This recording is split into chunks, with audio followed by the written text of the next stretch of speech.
너희가 만일 돌아서서 너희 중에 남아있는 이 민족들을 가까이하여 더불어 혼인하며 서로 왕래하면 확실히 알라.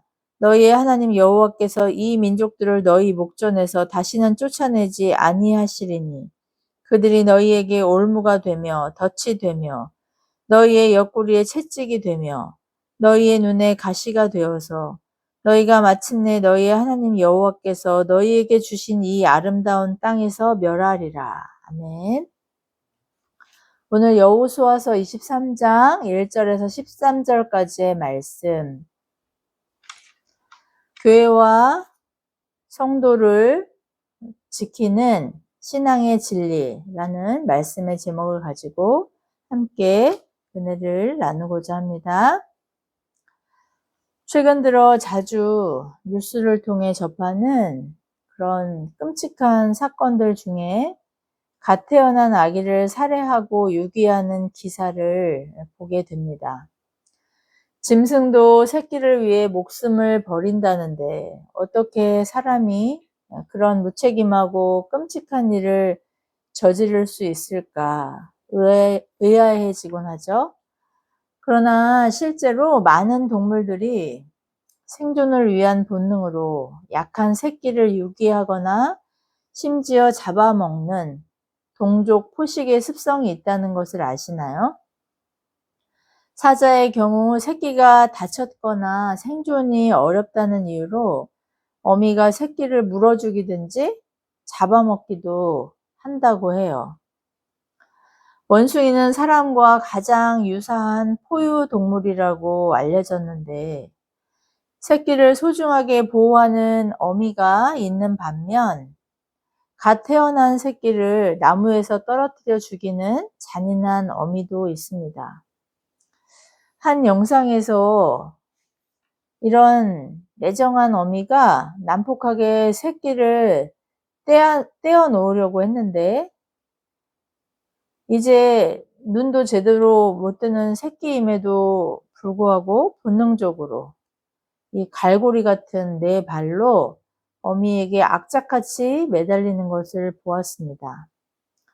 그런 새끼를 끝내 떼어놓고 도망치는 어미 원숭이가 있어서 사람이 개입하지 않으면 그 새끼는 그대로 죽거나 다른 짐승의 먹이가 되는 그런 장면을 보게 됩니다. 정말 놀라운 것은 한없이 연약해 보이는 새끼 원숭이인데도 살기 위해 어미에게 본능적으로 매달리는 그 열심이에요.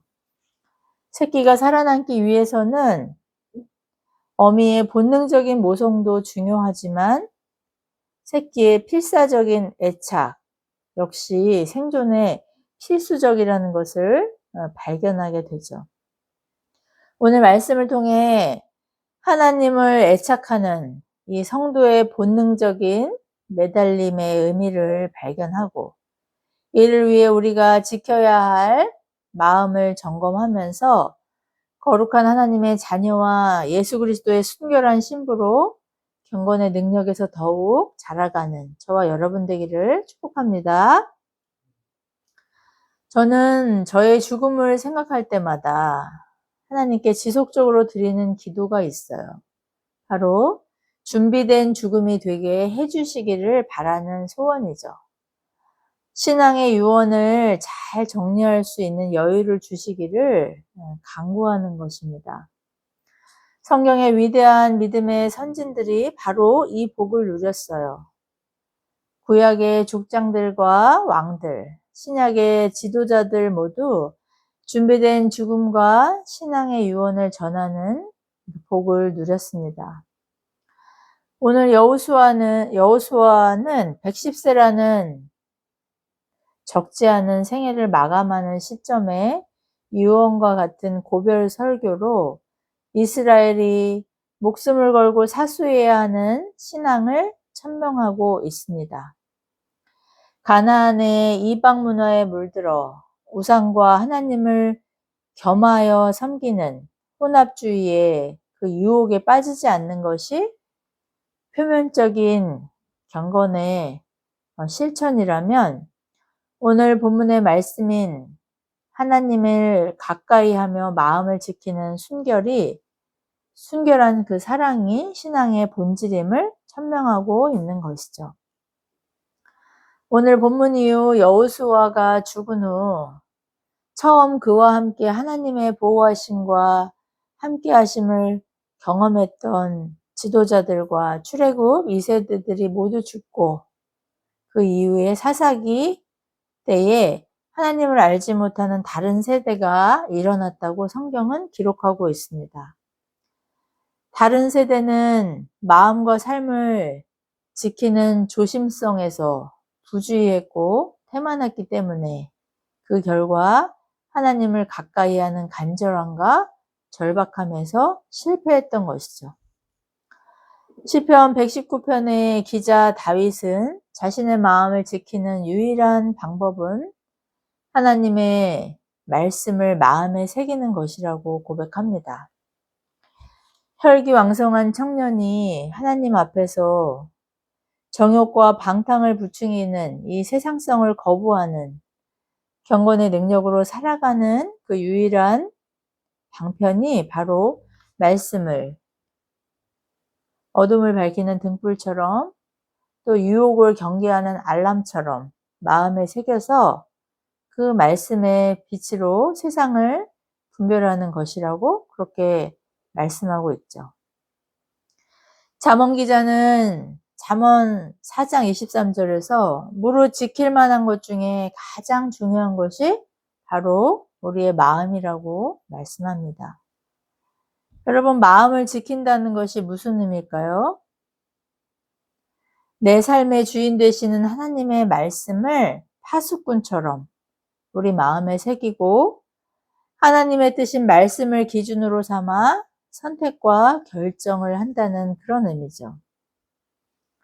이렇게 마음을 지키지 않으면 우리 마음이 무주공산처럼 비어있는 것이 아니라 주님이 누가복음 비유에서 말씀하셨던 것처럼 악한 마귀가 우리의 마음을 점령하는 주인이 되어서 그 결과로 세상의 가치관과 육신의 정욕을 주인으로 섬기는 우상숭배에 빠지게 된다는 것입니다.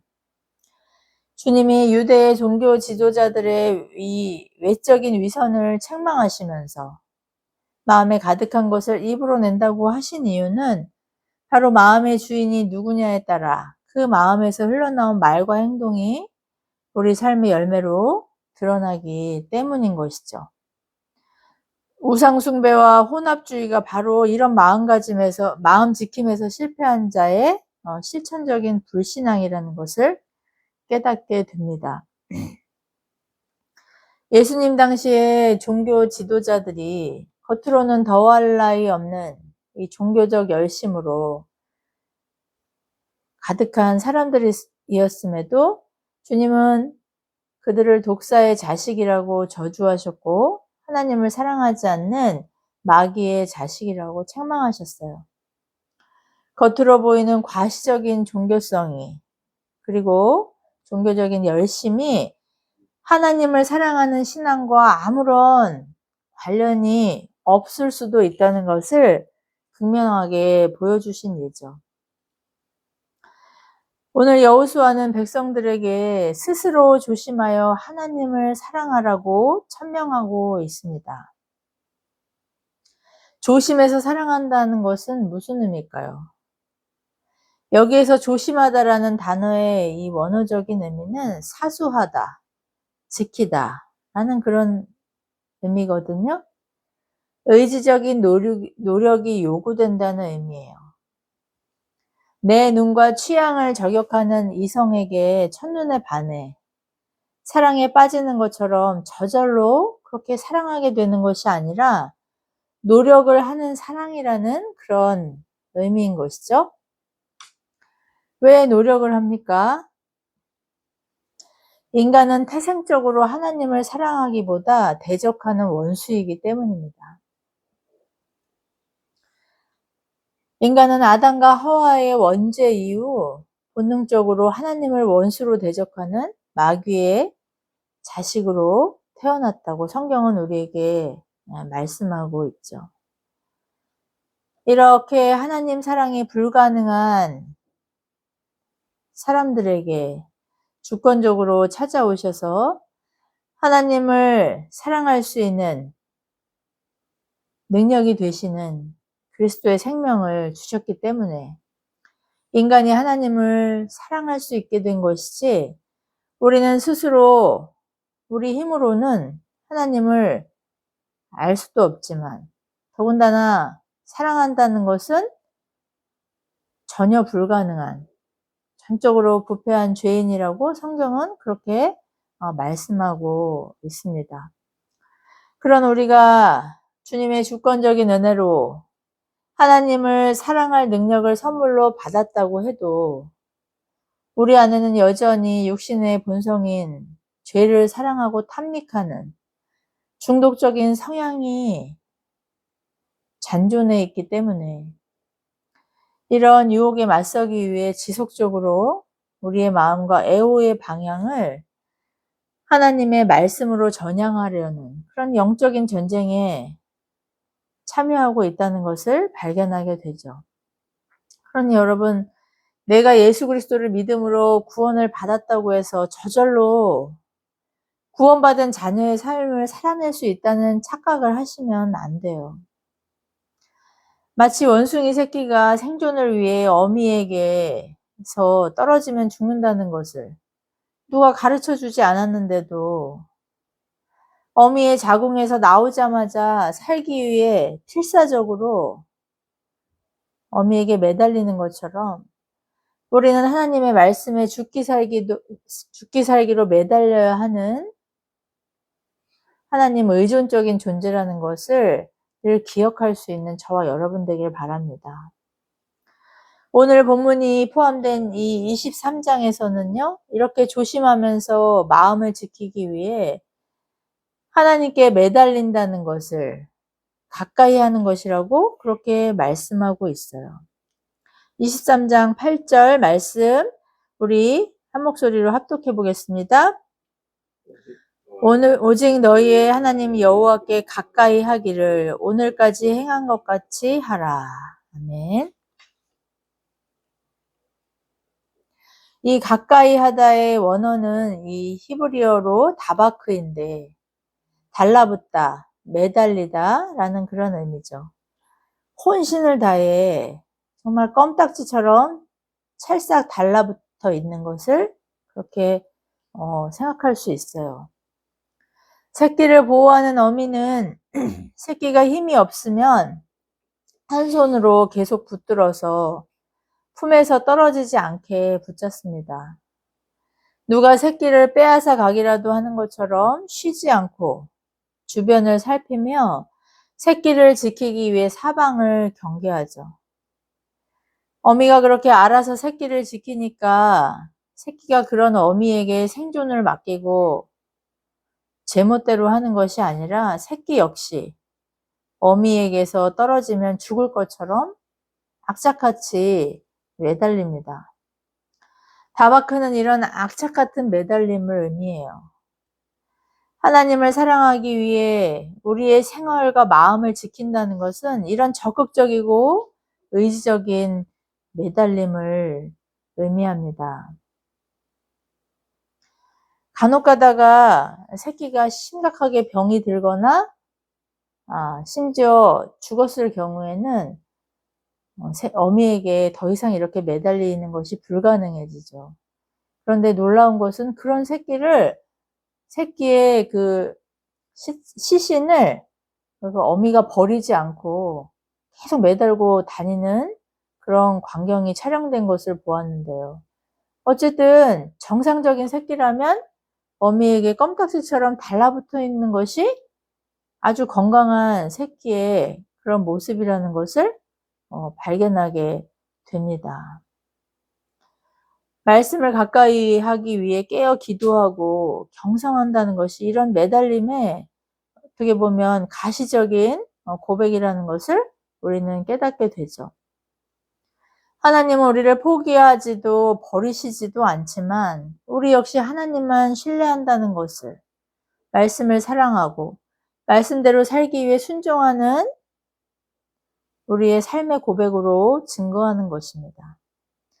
나는 그냥 가만히 있을 테니 하나님 알아서 해주세요라는 이런 느슨하고 방만한 태도는 하나님을 사랑하는 마음도 가까이 함도 아니라는 것을 경계할 수 있기를 바랍니다. 하나님이 우리에게 요구하시는 유일한 신앙 고백이 바로 이렇게 하나님께 매달리며 우리의 삶과 마음을 하나님께로 전향하고 하나님을 내 삶의 중심으로 모시는 것임을 깨닫는 저와 여러분 되길 축복해요. 이렇게 하나님의 말씀으로 정신을 똑바로 차리고 있을 때 우리는 분별케 하시는 성령님의 지도하신 가운데 말씀을 자의적으로 해석하거나 자신을 합리화하고 이웃을 정죄하고 판단하는 오류에서 돌이킬 수 있는 것이죠. 나르시시스트가 종교인이 되면 아무도 감당할 수 없는 자기중심적인 이기심을 그럴듯하게 포장하는 데 선수가 된다고 합니다. 기독교인의 위선적인 이중성이 요즘처럼 조롱과 비난의 소재가 된 적이 있을까 싶을 만큼 이제 우리는 내가 크리스찬임을 자랑스럽게 고백하기 어려운 그런 시대를 살고 있는 것 같습니다. 순교의 시대엔 죽음이 두려워 담대하게 선언하지 못했다면 지금은 욕먹을 것이 부끄러워서 숨기고 싶은 그런 시대인 것이죠. 요즘 뉴스에 목회자나 그리스도인의 성적 일탈, 반인륜적이고 비도덕적인 범죄로 기독교가 그리스도인들이 그 어느 때보다 사람들의 조롱거리가 되고 있는 이유는 하나님의 말씀을 자의적으로 해석하는 목회자들과 이를 맹목적으로 따르는 분별 없는 소비자 교인들 때문임을 발견하게 됩니다. 성경은 역사적이고 초월적인 하나님의 말씀이에요. 성경 시대의 문화와 사회적인 상황 안에서 말씀의 의미를 해석하고 이 말씀을 우리 시대 교회와 그리스도인들에게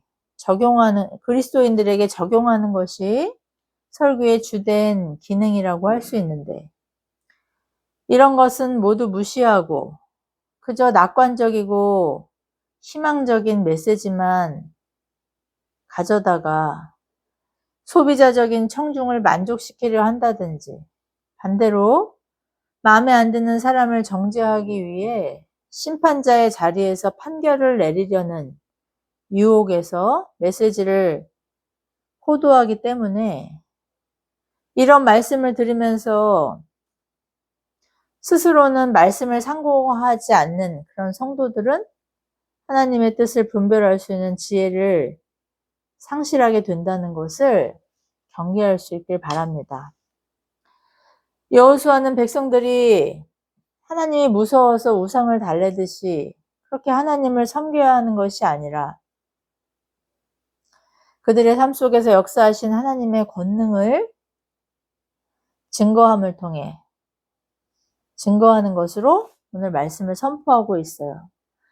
하나님은 노예 민족에 불과했던 비참한 그들을 위해 친히 이방 민족들과 싸우시고 터무니없이 약체인 오합지졸 같은 이스라엘을 통해서 승리를 얻게 하셨다는 것을 선언하고 있습니다. 하나님은 왜 하필 이렇게 보잘것없고 비천한 민족을 위해 이방 민족들과 싸우셨을까요? 하나님은 친히 모세 선지자를 통해 이스라엘이 약하고 보잘것없어서 그래서 그들을 사랑하기로 또 구원하기로 작정하셨다고 그렇게 말씀하셨죠. 자신들의 힘과 능력으로 승리했다고 말할 수 없도록 일부러 그렇게 약체인 이스라엘을 선택하셨다고 말씀합니다. 왜냐하면 하나님은 당신의 영광을 빼앗기지 않으시는 질투하시는 하나님이시기 때문이라고 말씀하신 것이죠. 이사야서에서 말씀하신 것처럼 이 백성은 하나님을 찬양하기 위해 그렇게 지음 받은 백성이라고 그렇게 선언하셨던 거예요. 레위기 11장에서 하나님의 거룩하심을 드러내기 위해 이런 비천한 노예 민족을 택하셨다고 그렇게 말씀하셨죠. 이런 하나님이시기 때문에 이스라엘은 자신들의 공로를 내세울 수도 또 자랑할 수도 없음을 깨닫게 하시려는 것이었죠. 모든 것이 하나님이 거저 주신 선물임을 감사와 찬송으로 영광 올릴 수밖에 없게 된 이유가 바로 여기 있는 것입니다. 우리의 연약함과 비천함을 아시는 하나님은 그런 이유에서 우리에게 오직 하나님만 사랑하라고 요구하실 수 있는 권리가 있으신 것이죠. 하나님을 사랑한다는 것은 마치 결혼한 부부가 다른 이성에게 배타적인 존재가 되는 것처럼 서로에게만 언약을 지키고 다른 이성이 부부 사이에 끼어들지 못하게 한다는 것을 서약하는 것처럼 하나님만을 사랑하는 신앙은 우상과 자아라는 이기심이 끼어들 수 없는 배타적인 하나님과의 결혼 관계임을 성경은 말씀하고 있습니다. 자격 없고 공로 없는 우리에게 먼저 오셔서 그리스도의 생명으로 신령하고 부요한 그런 평안과 구원의 감격을 주신 하나님을 본능적으로 사랑할 수 있는 그리스도의 생명을 받은 성도는 이처럼 하나님의 거룩하고 순결한 신부로 그 마음과 정욕을 오직 말씀으로 지키고 사수하는 사명이 있음을 깨닫게 됩니다. 그러니 이런저런 합리적인 이유로 말씀을 가까이 하지 못하고 하나님을 인격적으로 경험하는 이 기도와 경건의 능력에서 성장하지 못하면 하나님을 사랑한다고 말하면서 이 모양 저 모양으로 섬김과 봉사의 자리에서 직분은 가지고 있어도 결국 하나님을 모르는 다른 세대임을 실천적으로 고백하는 것이라는 것을 경계할 수 있기를 바랍니다. 자기중심적인 열심으로 일 중독자를 방불케 하는 그런 뚝심으로 자기의라는 종교적인 열심을 섬김으로 위장하는 중직자로 인해서 하나 되지 못하고 또 목회자의 지도를 거부하는 그런 중직자의 독선으로 인해서 질서가 어지럽혀져 교회가 고통을 받게 되는 것을 직접 경험한 저로서는 말씀을 소홀히 하는 맹목적인 섬김만큼 교회에 치명적인 독이 없다고 확신하게 되었어요. 이런 맹목적인 종교심이 오늘 본문 이후 사사기에서 본격적으로 펼쳐지게 되죠. 제사장을 페이 목사로 스카우트하는 그 미가 가정의 종교 혼합주의, 그리고 단지파의 타락, 베냐민 지파에 만연된 도착적인 동성애와 성적인 범죄, 또 이런 베냐민 지파를 하나님의 이름으로 진멸하다시피 하는 형제 이스라엘 11지파의 폭력과 잔인함이 그 어떤 하드코어를 표방하는 공포 영화보다 더 무자비한 행태로 자행된 이유가 무엇입니까? 바로 그때 이스라엘의 왕이 없으므로 사람들이 자기 소견에 옳은 대로 행하였다는 사사기의 이런 보편적인 시대정신 때문이죠. 현대 포스트 모더니즘이 추구하는 가치관이에요. 객관적인 진리는 없다는 다원주의, 상대주의, 혼합주의의 특성 아닙니까? 하나님의 뜻인 말씀을 아는 지식이 없기 때문에 진리와 세상성을 혼합하고 희석하고 타협한 결과죠. 성경이 말씀하는 불변하는 진리가 무엇입니까? 하나님이 창조주이시고 만유의 주권자이시다라는 것이죠. 의인은 없나니 하나도 없다고 말씀하세요. 모든 사람이 죄를 범하여 타락한 죄인이라서 창조주 하나님의 영광에 이를 수 없다고 선언하고 계시죠. 하나님을 영화롭게 할 수 없는 하나님의 원수, 죄로 멸망할 인간을 구원하시기 위해 하나님의 아들이신 예수 그리스도께서 사람의 몸을 입고 2000년 전에 이 땅에 오셔서 우리의 죄를 대신 짊어지시고 십자가에서 죽으심으로 우리의 죄값을 치르시고 부활하심으로 예수님을 구원자로 믿고 따르는 죄인들에게 그리스도의 새 생명을 주셨다는 것. 바로 이것이 성경이 지속적으로 말씀하는 진리입니다.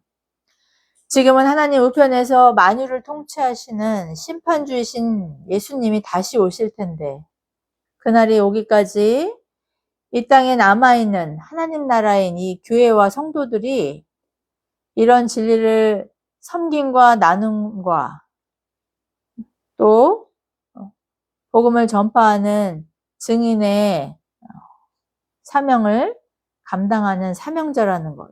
이것이 성경이 우리에게 말씀하신 진리인 것이죠.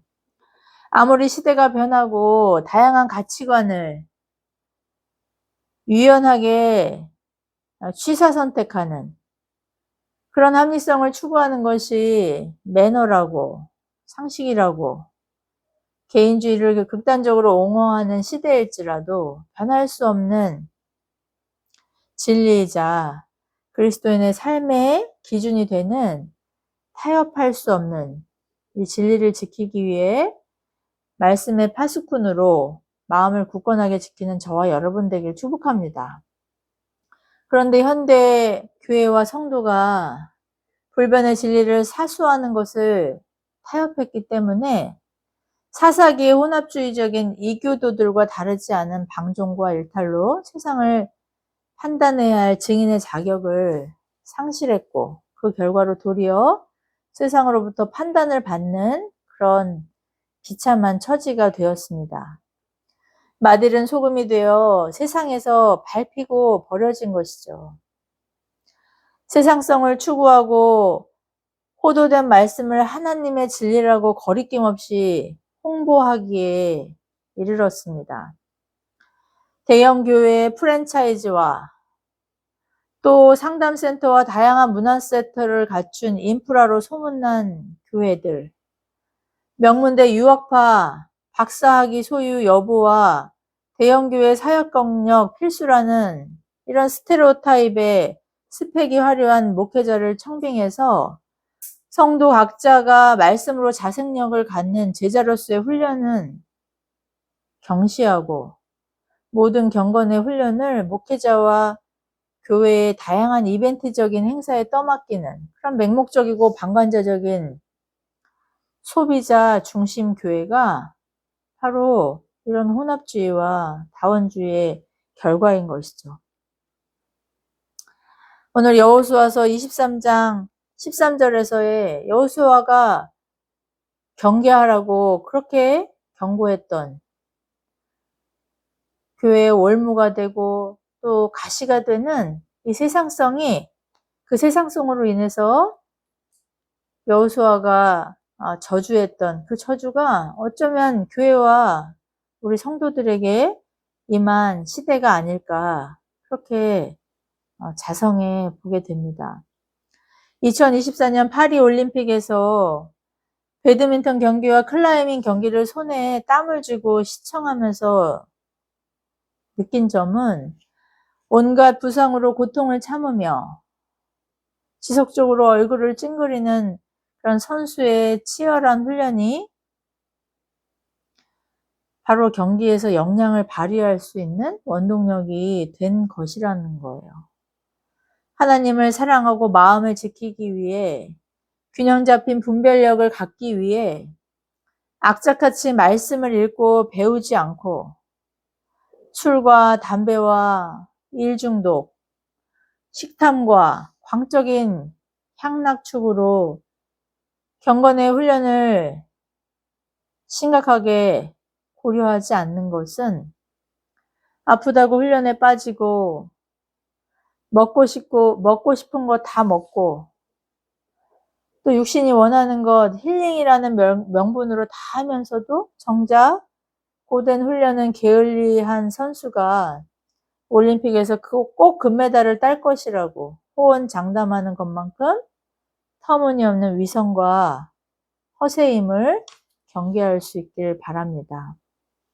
오늘 말씀을 통해 하나님의 말씀으로 나의 정욕과 이기심을 분별하는 안목에서 자라가는 영적인 성숙과 성장을 사모하는 하나님의 신앙을 전수하는 다음 세대로 승리할 수 있는 저와 여러분 되기를 예수 그리스도의 이름으로 축복합니다. 기도하시겠습니다. 자비로우신 하나님 아버지, 오늘 말씀을 통해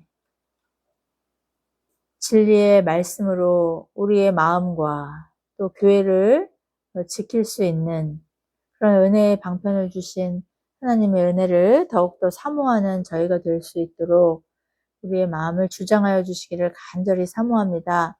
말씀을 듣고 잊어버리는 자가 아니라 그 말씀을 듣고 순종함을 통해 우리의 삶 속에서 열매 맺게 하시는 그런 하늘의 신령한 그 선한 결실들이 풍성히 드러날 수 있도록 하나님 우리를 더욱더 정결케 하시고 경건의 능력을 사모함을 통해 그 사모함이 우리 삶 속에서 더욱더 풍성히 결실케 되는 역사 있게 하여 주시옵소서. 모든 말씀 보배롭고 존귀하신 예수 그리스도의 이름으로 간절히 기도드리옵나이다. 아멘.